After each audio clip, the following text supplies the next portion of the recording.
अध्याय 9। फिर यहोवा ने मूसा से कहा, फिरौन के पास जाकर कह, इब्रियों का परमेश्वर यहोवा तुझसे इस प्रकार कहता है, मेरी प्रजा के लोगों को जाने दे कि मेरी उपासना करें।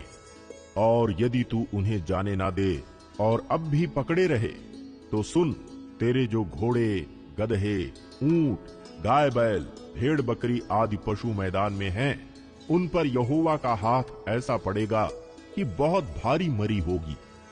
परंतु यहोवा इस्राएलियों के पशुओं में और मिस्रियों के पशुओं में ऐसा अंतर करेगा कि जो इस्राएलियों के हैं उनमें से कोई भी ना मरेगा। फिर यहोवा ने ये कहकर एक समय ठहराया, मैं ये काम इस देश में कल करूंगा। दूसरे दिन यहोवा ने ऐसा ही किया, और मिस्रियों के तो सब पशु मर गए, परंतु इस्राएलियों का एक भी पशु ना मरा। और फिरौन ने लोगों को भेजा, पर इस्राएलियों के पशुओं में से एक भी नहीं मरा था। तो भी फिरौन का मन कठोर हो गया और उसने उन लोगों को जाने न दिया। फिर यहोवा ने मूसा और हारून से कहा, तुम दोनों भट्ठी में से एक एक मुट्ठी राख ले लो, और मूसा उसे फिरौन के सामने आकाश की ओर उड़ा दे। तब वो सूक्ष्म धूल होकर सारे मिस्र देश में मनुष्यों और पशुओं दोनों पर फफोले और फोड़े बन जाएगी। इसलिए वो भट्ठी की राख लेकर फिरौन के सामने खड़े हुए, और मूसा ने उसे आकाश की ओर उड़ा दिया, और वो मनुष्यों और पशुओं दोनों पर फफोले और फोड़े बन गए। उन फोड़ों के कारण जादूगर मूसा के सामने खड़े न रह सके, क्योंकि वे फोड़े जैसे सब मिस्रियों के वैसे ही जादूगरों के भी निकले थे। तब यहोवा ने फिरौन के मन को कठोर कर दिया, और जैसा यहोवा ने मूसा से कहा था उसने उसकी ना सुनी। फिर यहोवा ने मूसा से कहा, सवेरे उठकर फिरौन के सामने खड़ा हो और उससे कह, इब्रियों का परमेश्वर यहोवा इस प्रकार कहता है, मेरी प्रजा के लोगों को जाने दे कि वे मेरी उपासना करें, नहीं तो अब की बार मैं तुझ पर और तेरे कर्मचारियों और तेरी प्रजा पर सब प्रकार की विपत्तियां डालूंगा, जिससे तू जान ले कि सारी पृथ्वी पर मेरे तुल्य कोई दूसरा नहीं है।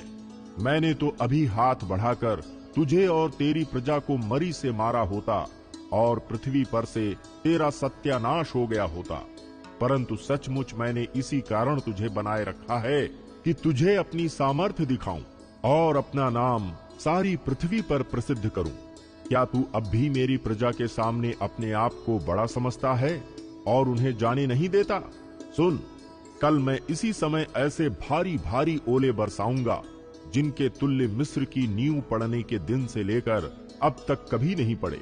इसलिए अब लोगों को भेजकर अपने पशुओं को और मैदान में जो कुछ तेरा है सबको फुर्ती से आड़ में छिपा ले, नहीं तो जितने मनुष्य या पशु मैदान में रहें और घर में इकट्ठा ना किए जाएं, उन पर ओले गिरेंगे और वे मर जाएंगे।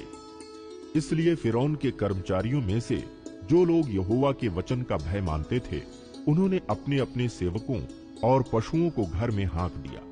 पर जिन्होंने यहोवा के वचन पर मन ना लगाया, उन्होंने अपने सेवकों और पशुओं को मैदान में रहने दिया। तब यहोवा ने मूसा से कहा, अपना हाथ आकाश की ओर बढ़ा कि सारे मिस्र देश के मनुष्यों, पशुओं और खेतों की सारी उपज पर ओले गिरे।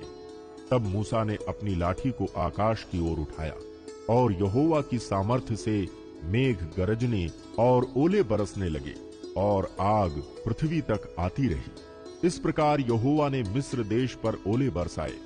जो ओले गिरते थे उनके साथ आग भी मिली हुई थी, और वे ओले इतने भारी थे कि जब से मिस्र देश बसा था तब से मिस्र भर में ऐसे ओले कभी न गिरे थे। इसलिए मिस्र भर के खेतों में क्या मनुष्य क्या पशु जितने थे सब ओलों से मारे गए, और ओलों से खेत की सारी उपज नष्ट हो गई, और मैदान के सब वृक्ष भी टूट गए।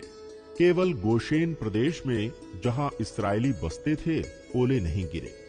तब फिरौन ने मूसा और हारून को बुलवा भेजा और उनसे कहा, इस बार मैंने पाप किया है। यहोवा धर्मी है और मैं और मेरी प्रजा अधर्मी है। मेघों का गरजना और ओलों का बरसना तो बहुत हो गया। अब यहोवा से विनती करो, तब मैं तुम लोगों को जाने दूंगा और तुम ना रोके जाओगे। मूसा ने उससे कहा, नगर से निकलते ही मैं यहोवा की ओर हाथ फैलाऊंगा, तब बादल का गरजना बंद हो जाएगा और ओले फिर न गिरेंगे। इससे तू जान लेगा कि पृथ्वी यहोवा ही की है। तो भी मैं जानता हूं कि ना तो तू और ना तेरे कर्मचारी यहोवा परमेश्वर का भय मानेंगे। सन और जौ तो ओलों से मारे गए, क्योंकि जौ की बालें निकल चुकी थी और सन में फूल लगे हुए थे, पर गेहूं और कठिया गेहूं जो बढ़े न थे, इस कारण वे मारे न गए। जब मूसा ने फिरौन के पास से नगर के बाहर निकलकर यहोवा की ओर हाथ फैलाए, तब बादल का गरजना और ओलों का बरसना बंद हुआ और फिर बहुत मेह भूमि पर ना पड़ा।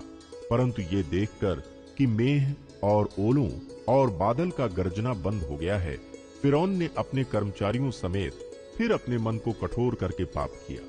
इस प्रकार फिरौन का मन हठीला होता गया और उसने इस्राएलियों को जाने ना दिया, जैसा कि यहोवा ने मूसा के द्वारा कहलाया था।